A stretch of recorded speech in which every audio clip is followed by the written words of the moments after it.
नमो भगवते वासुदेवाय। जय श्री हरि, जय श्री भगवान विष्णु जी, जय श्री भगवान कृष्ण जी।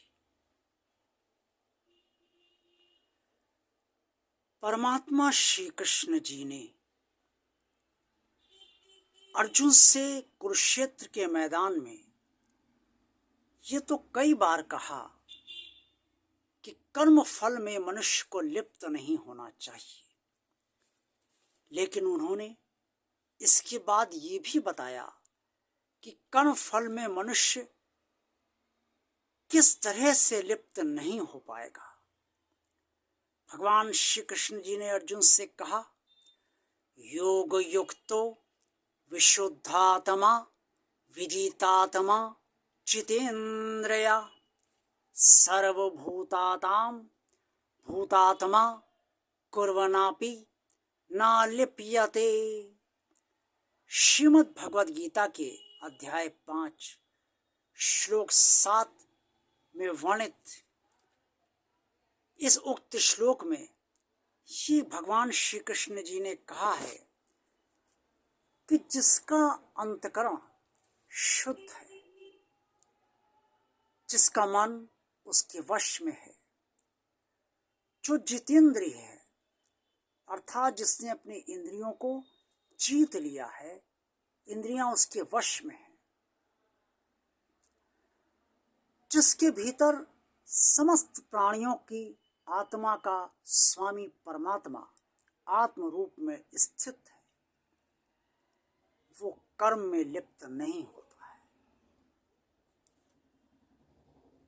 सुनने में ये जितना अच्छा लगता है,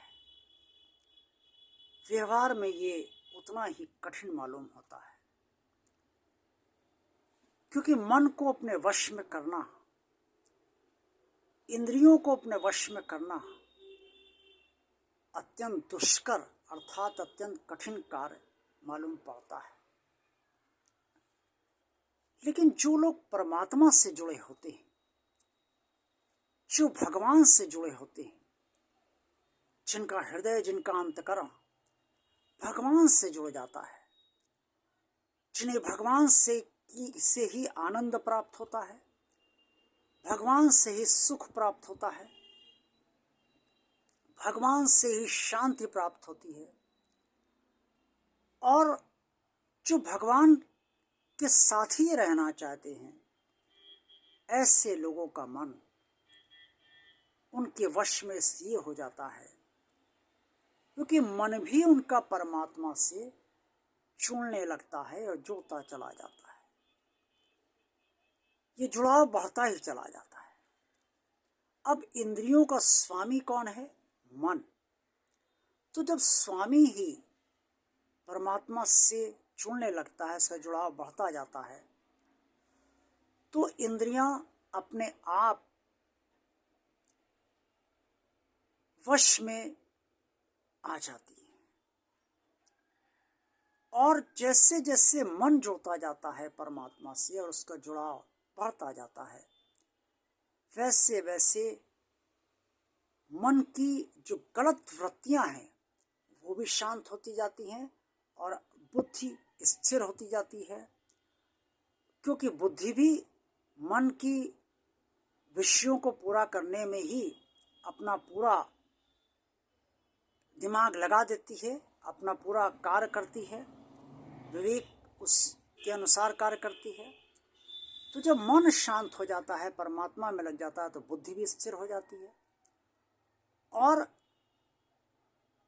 जब ये बुद्धि स्थिर हो गई, मन परमात्मा से जुड़ गया, शांत हो गया, इंद्रियां अपने आप वश में आने लगी, तो अंतकरण अपने आप शुद्ध होता जाता है। ऐसी शुद्ध अंतकरण वाला व्यक्ति, या कहा जाए सही अर्थ यह है भक्त।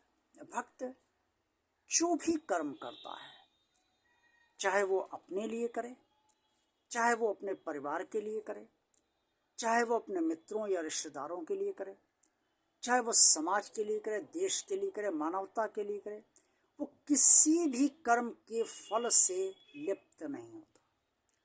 ना तो कर्म से लिप्त होता है ना फल से लिप्त होता है। जब कर्म में ही लिप्त नहीं है तो फल की लिप्तता होगी नहीं, और अगर कर्म में ही हम लिप्त हो गए तो फल की लिप्तता तो होगी।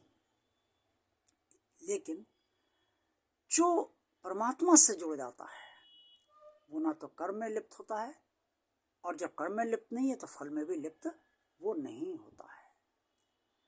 ये ऐसा रहस्य भगवान श्री कृष्ण ने बताया है जो देखने में तो रहस्य लगता है, अमल करने में भी रहस्य मालूम पड़ता है, लेकिन प्रयास करने से, अभ्यास करने से ये सब असंभव जो लगता है कि पहाड़ की तरह असंभव है, बहुत बड़ा असंभव है, ये उतना ही छोटा हो जाता है और सब संभव हो जाता है। जब पहाड़ को विस्फोट के जरिए उड़ा दिया जाता है तो पहाड़ मैदान हो जाता है। ठीक उसी प्रकार से जब प्रयास के जरिए असंभव को संभव करने का प्रयास किया जाता है तो सब प्रकार के असंभव संभव हो जाते हैं।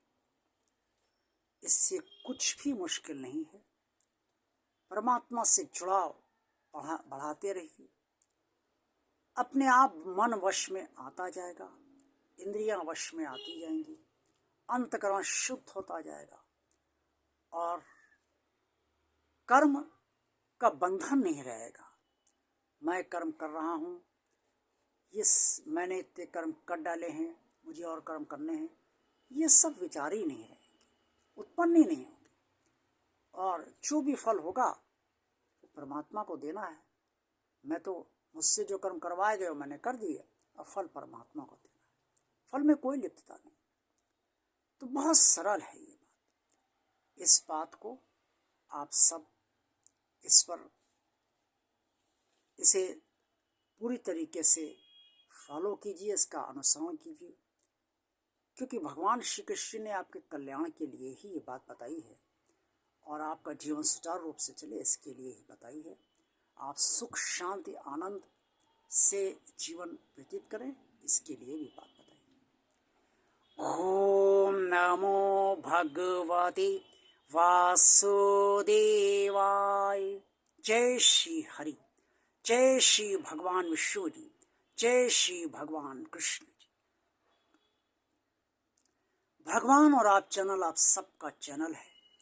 इस चैनल को जिन लोगों ने अभी तक सब्सक्राइब नहीं किया है वो भगवान का कार्य मानकर इसे सब्सक्राइब, इस चैनल को अवश्य करें। चैनल को ज़्यादा से ज़्यादा लोगों को शेयर कीजिए। ये वीडियो पसंद आया है तो इसे लाइक कीजिए। कमेंट्स बॉक्स में जो कुछ भी आप सब कहना चाहते हैं वो अवश्य कहिए। आप सबका कल्याण हो। भगवान श्री कृष्ण का आशीर्वाद आप सब पर बना रहे। जय भगवान श्री कृष्ण जी।